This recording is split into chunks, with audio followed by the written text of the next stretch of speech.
All right. So, how can an Australian bank clerk, a British jazz pianist, and an American spy save over 100 people from basically rotting away in a POW camp? All right. For this, we're turning to a book called The Greatest Escape by Neil Churches. Here's the cover. This is not supposed to be confused with The Great Escape, the movie, which is about I guess it's not a remake, but anyways, the movie's about if I could talk this morning, it's about a book called the same name, but by Paul Brickhill, which is basically a different story for the same war in a different location and so on. This one is more about the Australian side of things and what they were doing in World War II, more or less. Neil Churches is the son of the main character of the book, Ralph Churches. Basically, it was a whole father-son war story thing. And basically, Neil basically fact-checked and actually researched everything, all the stories that his dad was telling him. And he starts it off with the story about basically one of the old partisan people was looking for his dad, came to his house. Really weird interaction until his dad came home and they met, and the whole like old war buddies thing went on. And that's how he starts the book, and then gives the whole kind of his dad's story in a way, if that makes sense. So, again, Ralph Churches basically was an Australian, basically I guess mapper, not necessarily like a navigator, but had some like surveying experience type thing, met a surveyor and did some stuff in that respect in World War II. But it's mostly about, yes, it does go into where Ralph's experiences in Greece during that part of the war, because the Australians were more in that part, like the North Africa to getting into Greece, and that's where he was eventually captured and basically spent a lot of time in Italy. Most of his time in POW camps was in Italy, not in Germany like the movie was, for separate story. Regardless, so why even bother reading stuff like this? So I jotting down things that came to mind. So by learning these types of stories, you kind of start to see the interconnectedness of history. For one, kind of the spider webbing of stories that kind of make up history, if that makes sense. So a lot of this for me that clicked was kind of the different side of World War II that a lot of people don't really seem to get into, unless they're really interested into it. I guess how should I word this? Mainstream kind of education doesn't go too much into it. You don't really go into much of the North Africa campaign, except like say Patton. But this goes into like that other side of things, and again, just being aware of like POW stories and that sort of thing. If you do kind of have a similar, well, if you are like in the military or something and could get in those type of serious situations, it's nice to kind of it broadens your I don't want to say awareness in a way and gives you kind of ideas and that sort of thing. But anyways, one thing to note is those ignorant of history tend to repeat it. It's kind of like that saying that just goes, it's just, I don't want to just say it's good to know, but like it's genuinely helpful. It's like I'm in a different book, but kind of connecting it here. But General Patton was known to kind of be obsessed with history in a way, and was, I don't want to say it was a quote, but basically he attributes the idea to having to always be like having to be as an officer being well versed in history enough to where once you get into a situation, like you immediately have an analogy to something else that has happened before, sort of thing. Like it's just you need to know, sort of thing. There's that. So what is the story? So basically, in 1941, Ralph Churches was captured in Greece and imprisoned in a camp in Maribor, Slovenia. Or, excuse me.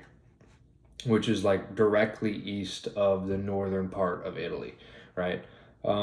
He was a bank clerk in a civilian life, basically went into military intelligence, um, escaped a few times, more or less. And in the book, it actually like talks about all of this in depth, right? Um, so he met a musician, the British pianist, called Leslie, and then basically everything kind of falls into place.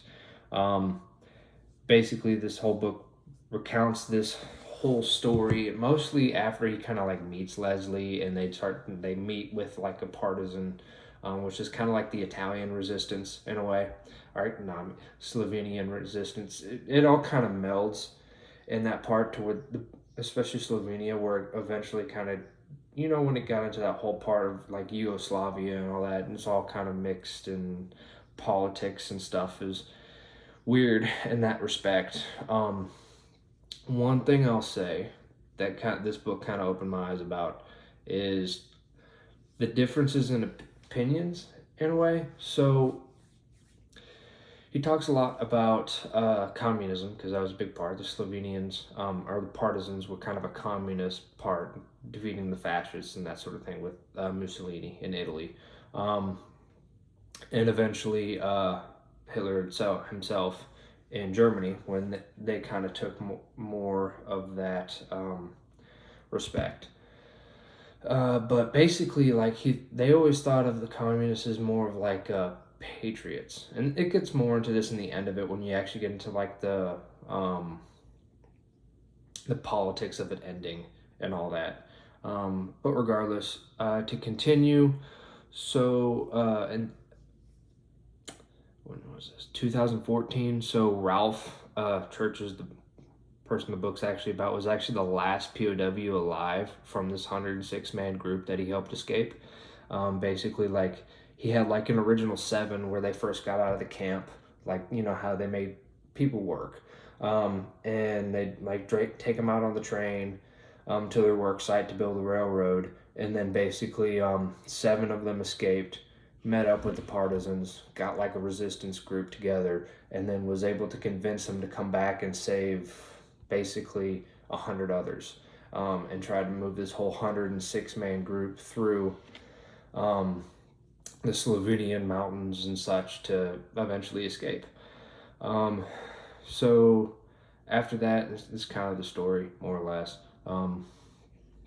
It's much more interesting if you actually go into it with all the details, because he talks about pretty much every little thing that happened. But Ralph was the last POW alive from this group in 2014, which was the 70th anniversary, and his son actually was basically his proxy and went to the kind of anniversary event of this thing. So it isn't just about the escape, the book.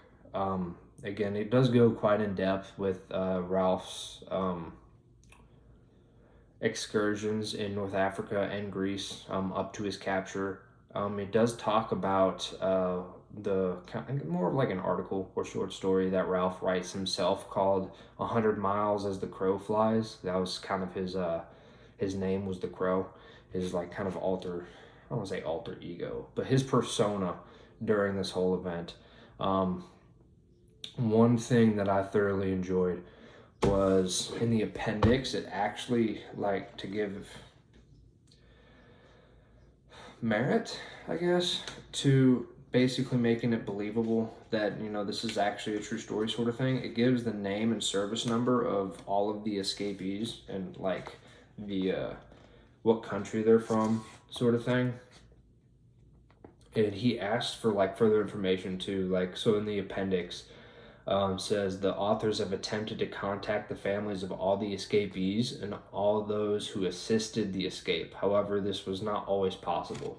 If your relatives were involved or you have further information on the escape, please email crowtalk@thecrowsflight.com for his email. And he gives the name and service numbers. That's different depending on the country, because we all structure it differently, of everybody. So like Stanley Broad, and then like which battalion he was in, what his service number was. And then you go like the Brits, the French, and New Zealanders were the types of people that were saved, are part of this escape group, right? To connect this to another book that I've done, it would be About Face by Colonel Hackworth, David Hackworth.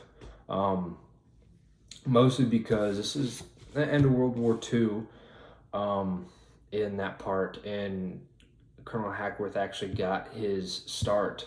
I guess, I don't want to say like formative years, but where he was enlisted, the first place he went to was Trieste, which is that deep water port right at the northeastern part of Italy, like right where it hits Slovenia. And so and they actually talk about Trieste in the book as part of like some of the stuff that happened there. But yeah, so that's pretty much all I could think about for this one, besides just like actually like reading the story, which, especially for narrative things like that, I don't like doing. They do have a lot of pictures in this one. Now granted, because it is World War II, unlike the last book I did, they're all black and white pictures, but some of them are from like 1985 too. I'm looking at the last ones, but definitely worth the read, not just for awareness, but like it's a really good story regardless. But anyways, I'm gonna leave this one here. If you have any comments, if you've read the book or have other like similar stories that you want to share, feel free to put them in the comments below. But I'm gonna leave this one here. Definitely, this one's definitely worth the read. So anyways, playlists in the corner, and hope to see you guys on the next one.